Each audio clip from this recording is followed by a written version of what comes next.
Ritorno in campo Angelo Fregapane con un'attività relativamente a Gazprom, abbiamo letto un comunicato stampa, ecco, di cosa si tratta?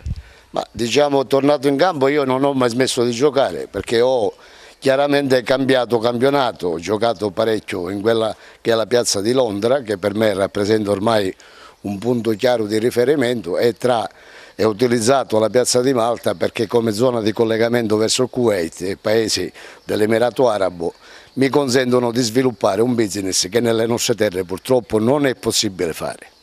Cosa succede con Gazprom? Sostanzialmente nel momento in cui io sono stato nominato vicepresidente alla sede romana di Italia Imprese Network e responsabile del Dipartimento Estero, chiaramente abbiamo attivato una serie di interessenze.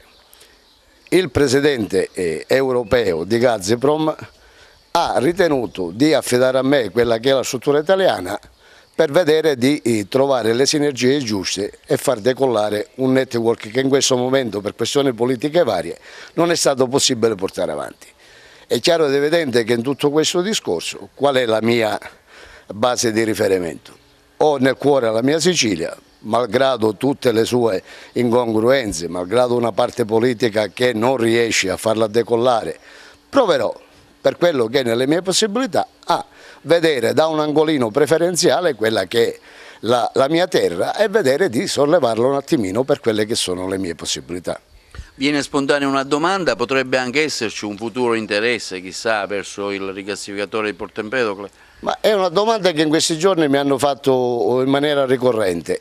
Il rigassificatore di Porto Empedocle potrebbe rappresentare la piattaforma di partenza per quella che è la necessità nostra attuale, cioè di creare un bunkeraggio nell'area del Mediterraneo a servizio dei paesi che ne sono confinanti. Il problema di fondo è semplicemente uno. Giungono notizie preoccupanti che la stessa Enel pare non sia molto interessata al sito, malgrado l'entusiasmo iniziale.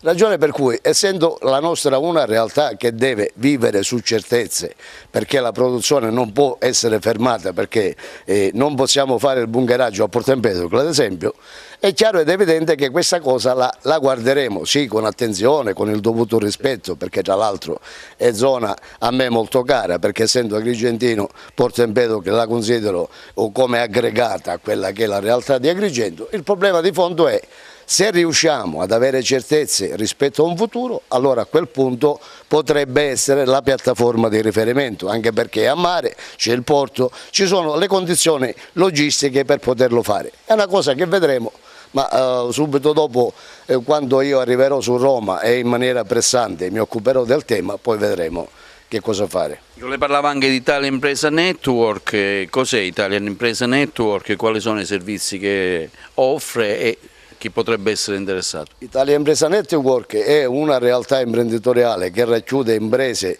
di vario tipo, di varia tipologia, che è presente non solo su tutto il territorio nazionale, ma è presente in larga parte dei paesi europei e africani. Di cosa si occupa? Oltre al tradizionale rapporto con le imprese, parliamo in termini di sviluppo, internazionalizzazione e tutto il resto, il dato di riferimento è creare anche una finanza innovativa, nel senso che aiutare le imprese in un contesto nel quale non si riesce, perché il sistema bancario in questo momento è in sofferenza, non si riesce a far decollare nuova progettualità, per le start-up ci stiamo preoccupando di attingere a finanza internazionale, ad una finanza creativa che qui ancora non ha trovato sfogo e realizzazione, e in più stiamo dando una grossa mano d'aiuto alle imprese italiane facendole lavorare all'estero, specialmente nell'area che in questo momento interessata, che è la Romania e l'Africa, dove c'è una progettualità già finanziata da finanza internazionale ed europea, dove andremo a realizzare una serie di cose. È chiaro che in questo contesto, ritornando al discorso nostro di poco fa, qual è la valenza?